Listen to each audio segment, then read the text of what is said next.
अस्सलामुअलैकुम। आज आपको फिर मैं अंधेरा इसलिए दिखाना चाहता हूँ कि के इलेक्ट्रिक इस अंधेरे की आड़ में ऑपरेशनली लोड शेडिंग कर रहा है। ऑफिशियली 10:50 पर जब सप्लाई ऑफ हुई तो मैंने के इलेक्ट्रिक के कंप्लेन सेंटर नंबर 118 पर फ़ोन किया, तो वहाँ पे अली नामी किसी लड़के ने उठाया और उसने मुझे मेरा स्टेटस चेक करने के बाद बताया कि जी ये लोड शेडिंग स्पेल चल रहा है। तो जनाब चेयरमैन नेपरा साहब, जिस वक्त आपके इलेक्ट्रिक के ऊपर ये जुर्माना कर रहे हैं, जिस वक्त आपने के इलेक्ट्रिक को शो पॉज नोटिस दिया हुआ है कि वो कराची के शहरियों को जो कि रेगुलर पे कर रहे हैं इनका bill within due date, उनको बिला तात्तुल बिजली फराहम नहीं कर रही है और ये झूठ बोल रही है कि हम किसी इलाके में लोड शेडिंग नहीं कर रहे हैं। मैं आपको ये अंधेरे के मनासिर दिखाकर ये कंफर्म कर रहा हूँ जनाब कि इस इलाके के अंदर ऑफिशियली के इलेक्ट्रिक लोड शेडिंग कर रही है। और अली से जो भी मेरी गुफ्तगू हुई है, और अली ही नहीं, के इलेक्ट्रिक से जिन लोगों से भी मेरी गुफ्तगू होती है वो सब मेरे पास रिकॉर्डिंग में मौजूद है। अगर ये वीडियो आपकी नज़र से गुजर जाए तो मुझसे रब्ता कर लीजिएगा। मेरा नंबर है 0300 922 6269। और मैं ख़ुद कोशिश कर रहा हूँ जनाब चेयरमैन नेपरा कि मैं 1.5 साल पहले से जो इन्होंने इस इलाके के अंदर डेढ़ दिन की लोड शेडिंग किया करते थे, फिर उसके बाद 14 18 घंटे पे आए, फिर उसके बाद 12 14 घंटे पे आए, और आज जबकि आपने चेयरमैन नेपरा साहब ने के इलेक्ट्रिक को शोपॉज जारी किया हुआ है कि वो कराची के लोगों को बिला तात्तुल बिजली देने में नाकाम रही है, और इनका जो तर्जुमान आता है बेशुमार झूठा तर्जुमान गुजर गया। अभी कोई नूर अफशा नाम की खातून बैठ के मुंह भर के झूठ बोल रही होती हैं। इनका CEO मुनिस अलवी, जो शक्ल से ही खबीस आदमी नज़र आता है, मुंह भर के झूठ बोल रहा होता है कि हम कराची के किसी इलाके में लोड शेडिंग नहीं कर रहे हैं। मैं आपको ये अंधेरे के मनासिर दिखा रहा हूँ और इनकी ऑफिशियल लोड शेडिंग की मेरे पास कॉल रिकॉर्डिंग मौजूद है जनाब। के इलेक्ट्रिक के जिस आदमी ने इस इलाके में मुझसे बात की है उसका नंबर और उसकी गुफ्तगू मेरे पास रिकॉर्डिंग की सूरत में मौजूद है। अगर ये वीडियो आपकी नज़र से गुजर जाए तो मैंने अपना मोबाइल नंबर आपके लिए छोड़ दिया है, मुझसे ज़रूर रब्ता कीजिएगा। मैं आपको वीडियो की शक्ल में प्रूफ दूंगा, वरना मिसेस अंसारी के नाम से आप ये सारी वीडियो यूट्यूब पे और के इलेक्ट्रिक के पेज पे दे सकते हैं। जब से के इलेक्ट्रिक इस इलाके के अंदर लोड शेडिंग कर रहा है तो मुझे इसके सिवा और कोई रास्ता नज़र नहीं आया कि जिस वक्त इलाके की सप्लाई ऑफ करें। मैं सारी सिचुएशन को के इलेक्ट्रिक के कंप्लेन सेंटर से मालूम करके इसको वीडियो रिकॉर्ड करके यूट्यूब पे डाल दूँ और के इलेक्ट्रिक के पेज पे डाल दूँ। आज इन्होंने पूरे दिन के अंदर, अभी देखिए, इन्होंने 11:30 पर लाइट देने की बात की है।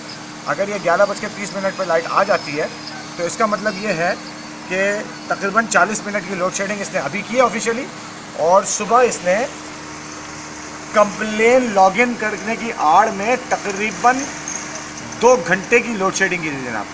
तो आज के दिन का इसका टारगेट तकरीबन 3 घंटे का जो रोज़ाना ये यहाँ पे इस इलाके में लोड शेडिंग कर रहा है, कभी फैब्रिकेटेड टेक्निकल फॉल्ट की आड़ लेके और कभी डायरेक्ट लोड शेडिंग अनाउंस करके। इनका तरीका वादा 4-5 चीज़ों पर मुनहसर है जनाब। कभी ये किसी जगह का तार तोड़ देते हैं मेन लाइन का, कभी ये किसी अननोन कॉल का हवाला करा देते हैं कि जी इसने जान और माल के खौफ से आग लगने की सूरत में हमें इत्तला दी, और उस सूरत में सप्लाई ऑफ कर देते हैं। ये सारे इनके टेक्निकल फॉल्ट की मैं आपको नौयत बता रहा हूँ। कभी फीडर ट्रिप कर जाता है जनाब, कभी इनकी मेन लाइन जो है वो हाई टेंशन पे काम हो रहा होता है जनाब, कभी इनके जंपर गिर जाते हैं, कभी PMT स्टॉल हो रहा होता है। मतलब इनके इतने इश्यूज़ हैं कि जिसको मैं फैब्रिकेटेड टेक्निकल फॉल्ट कहता हूँ। और अगर आपने थोड़ी सी और डीप डाउन इन्वेस्टिगेशन की तो ये जितने भी फॉल्ट बताते हैं इनके कोई ना कोई डॉक्यूमेंट्स बनते होंगे जनाब।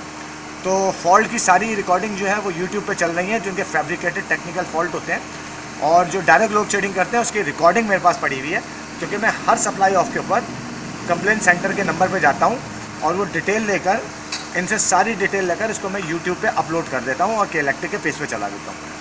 तो आज के 3-3.25 घंटे की इनका टारगेट जो है उसे पूरा कर रहा है GM के इलेक्ट्रिक सरजानी। और मैं इंशाअल्लाह ताला GM के इलेक्ट्रिक सरजानी का, इनका डायरेक्टर कंज्यूमर कंप्लेंट सेल का, मैं इनका पीछा नहीं छोड़ूंगा। मेरी कंप्लेंट गई हुई है PM सिटीज़न पोर्टल पे, और वहाँ पे एक बचकाना खेल खेला जा रहा है कि जिसमें मुझसे कंक्रीट एविडेंस मांगे गए हैं।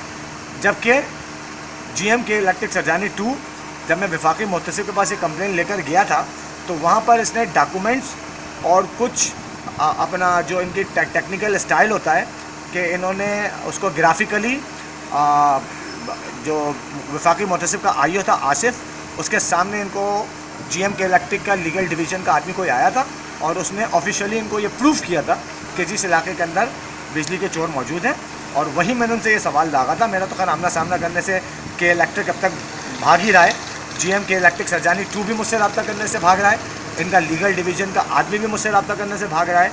और इनके जब मैं ऑफिस गया था तो इनका लीगल डिवीज़न का हेड, पता नहीं कौन आदमी है, वो अपना कमरा छोड़ के भाग गया था और उसने मुझसे मिलने से बचने की कोशिश की थी। और बाद में वफाकी मोहतसिब के IO को फ़ोन करके कहता है कि यार मेरे बच्चे की तबीयत बहुत ख़राब थी, मैं उसमें चला गया था। जबकि मैं गेट पास बनवाता हुआ जब अंदर जा रहा था तो मुझे गेट पर लोगों ने ये बताया कि बॉस इनके जो हैं वो अंदर मौजूद हैं और उसकी भी रिकॉर्डिंग मेरे पास पड़ी हुई है।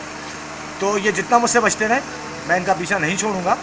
और जब तक इनको इनके मंतकी अंजाम, जो कि 2 ही हैं, या तो ये अपनी हराम की आमदनी इस इलाके से बंद करें, जो पिछले 4 साल से इस इलाके के अंदर खुद ही कुंडा सिस्टम को GMK इलेक्ट्रिक सरजानी 2 ना सिर्फ चला रहा है बल्कि उसकी चोरी के इल्ज़ाम यहाँ के शरीफ लोगों पर रख के इनके ऊपर इंटेंसिव लोड शेडिंग इसने मुहित की हुई है। ये कहीं पे भी भाग जाएं, कुछ भी कर जाएं, मैंने अपना एक मुस्तहकम इरादा जाहिर किया था कि मैं इनका पीछा किसी कीमत पर नहीं छोड़ूंगा और मैं इनका पीछा नहीं छोड़ूंगा। या तो इनको जेल भिजवा के दम लूँगा। तो वो जो मुझसे कंक्रीट एविडेंस मांग रहे हैं उनको मैंने जवाब दिया कि ज़रा आप अपने लोगों से रब्ता कर लीजिए। मैं 1.5-2 साल से सारी तरीक़ाकार जो लीगल हैसियत से मैं इस्तेमाल कर सकता था मैंने किए। 1.5 साल पहले मैंने GMK इलेक्ट्रिक सरजानी 2 का एप्लीकेशन लिख कर भेजी, उसकी कॉपी इनके मनहूस सूरत CEO मुनिस अलवी को भेजी। जब 2-3 महीने तक कोई जवाब नहीं आया तो मैं वफाकी मोहतसिब के पास चला गया, जहाँ पे के इलेक्ट्रिक सरजानी 2 ने यह प्रूफ किया कि जी इनके इलाके के अंदर बिजली चोरी है। और जब मैंने सवाल किया कि जब आपके पास ये सारा डाटा ग्राफिकली मौजूद है और आपके पास एड्रेसेस मौजूद है तो हम इनको पकड़ते क्यों नहीं हैं, उसका जवाब मेरे पास है। क्योंकि इस इलाके के अंदर बिजली चोरी कुंडा सिस्टम के थ्रू करवाने वाला आदमी जो है वो GMK इलेक्ट्रिक है। इसकी ऑपरेशनल गाड़ियाँ डिवाइस यूज़ करके लोगों को कुंडा लगवाती हैं, क्योंकि इस इलाके के अंदर सिंगल सेपरेटेड कनेक्शन है और 3 कोटेड वायर है। जब तक कि इलेक्ट्रिक का आदमी इसमें मिला हुआ ना हो, इस इलाके के अंदर कुंडा सिस्टम नहीं पड़ सकता। जब वफाकी मोहतसिब से मसला हल नहीं हुआ तो फिर मैं PM सिटीज़न पोर्टल पर चला गया। वहाँ पे मुझसे कंक्रीट एविडेंस मांगा जा रहा है। मैंने इनसे बोला आप ग्राउंड पे आ जाओ, आके अपनी आंखों से देखो कि इस इलाके के अंदर कुंडा किस तरीके से GMK इलेक्ट्रिक सरजानी 2 धड़ल्ले से चला रहा है और इसकी हराम की आमदनी जो कि इलेक्ट्रिक के अकाउंट में जानी चाहिए थी, इस हराम खोर, इसके ऊपर के नाजायज़ बाप और इसके नीचे का ऑपरेशनल अमला जो कि दलाली का काम कर रहा है, उनकी जेबों में जा रहा है। ये वीडियो मैं एज ए सबूत आज फिर अपलोड कर रहा हूँ।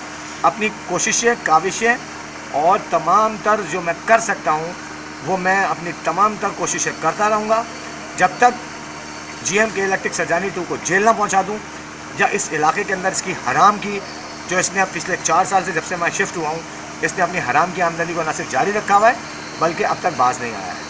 या तो इसे मैं बंद कराऊँगा या इसको जेल भिजवाऊँगा। दुआ में याद रखिएगा। अल्लाह हाफ़िज़।